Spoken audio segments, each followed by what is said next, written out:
Opening time tayo.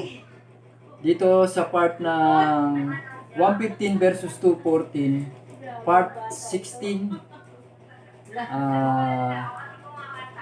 Natapos na tayo sa 14-15 sa parehong live. Kaya dito naman tayo sa upload ng YouTube. Sa YouTube nyo matatagpuan to. Kaya umpisahan na natin.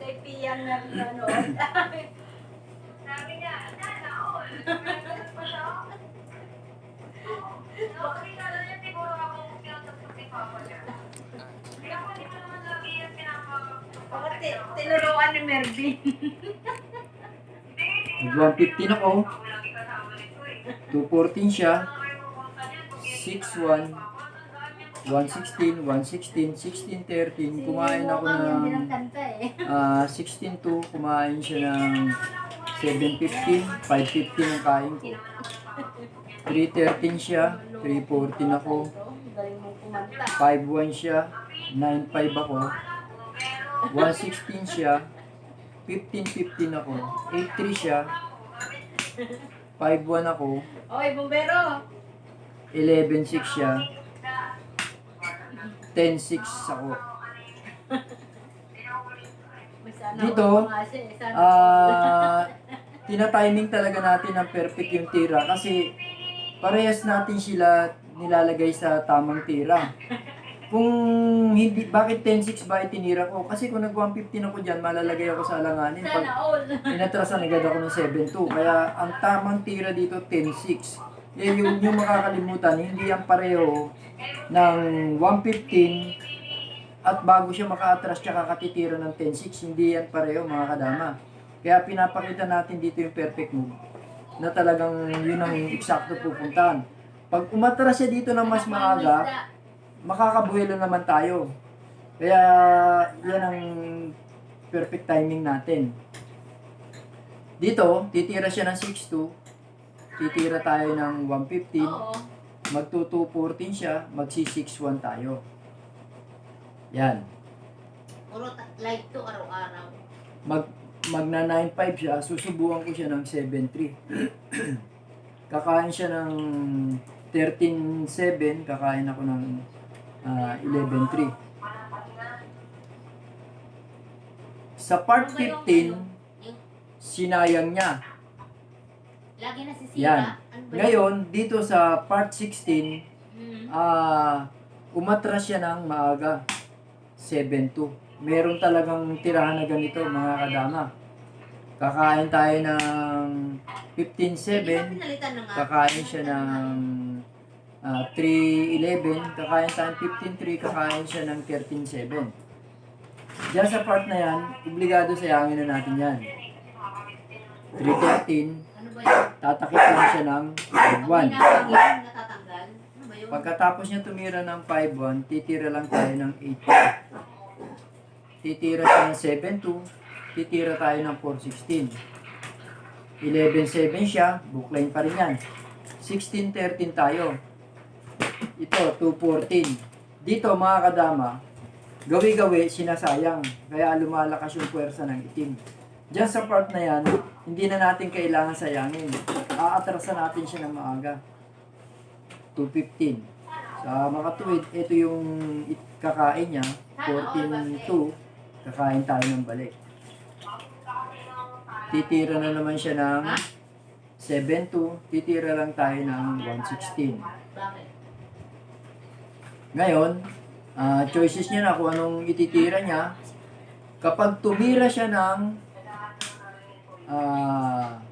Yan? 6-1, Hindi sa'yo yan. 2-15, Huwag mong pakialaman yan. gaganon lang tayo. Kumuha ka ng ulam doon. Makakaposisyon na tayo. So makakatuwid, hindi ito posible niyang itira. Pwedeng 12-7 at pwedeng 10-6. Ha? Dito tayo sa 10-6. Yan, kapag 10-6 ang tinira niya, Siloan. Konti hindi lang tayo yun. makababa. Hindi muna tayo atras dito. Tatimingan muna natin siya ng 6-1. May ulam naman kami isda. Meron? So kung titira siya ng ng 12-7 o 12-8, titira na tayo rito Ay, sa, yung ulam namin, isang piraso na lang na isda. ano, Tira kaninang tanghali. 115.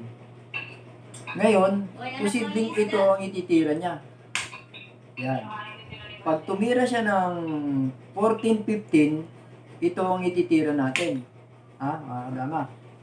Anak mga isda. Pag ninakaw niya tayo, tatakpan lang natin.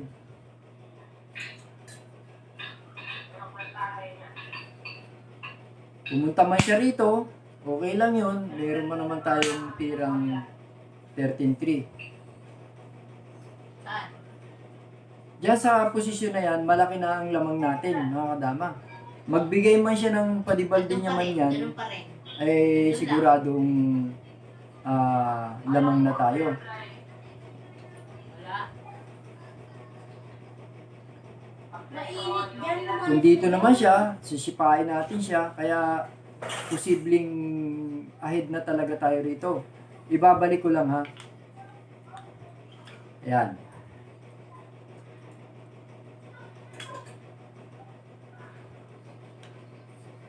Ito yung kanina.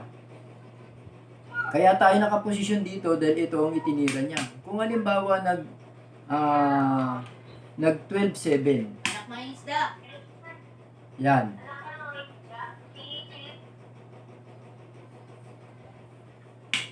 Ito nga yung sinasabi ko, magwa 115 lang tayo. Wala na siyang choice kundi sumayang.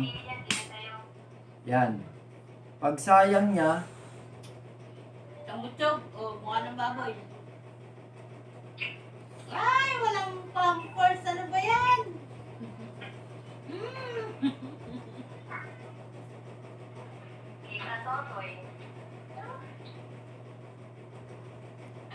Ito. O, mukha kang dyan lang baboy. tayo mga kadama. Kung sasayang siya, sasabay na tayo. 15-14 lang. That's it.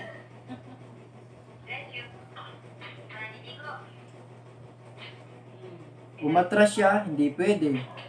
So ano na lang ang posibleng ititira niya? Durog-durog na yan. Durog-durog na.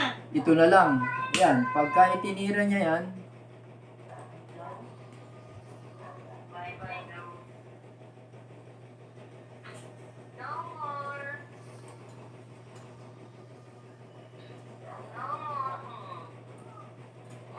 $13.3 lang tayo.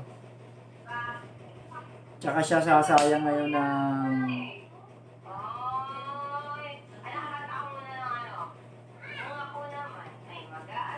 Ano yan lang? Ano yan? Hindi ba yan?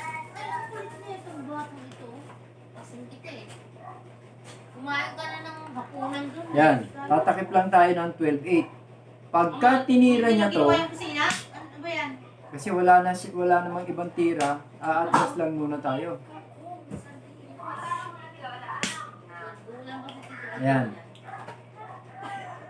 Isa na lang ang posibleng itira niya.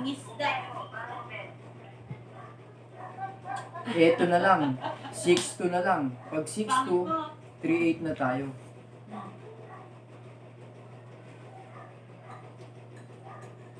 Ayan, titira lang siya rito.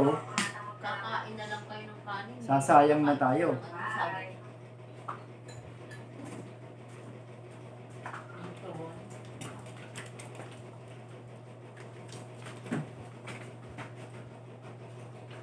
Diyan mga kadama, lamang na tayo. Ibig sabihin, tayo na nagdadala ng laro dyan.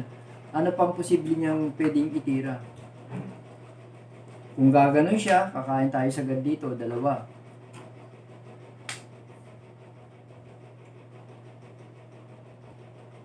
Wala siyang pwedeng sabayan. Kung dito naman, ganun din, dalawa rin doon, babalik din tayo doon. Kaya, talo na to, mga kadama.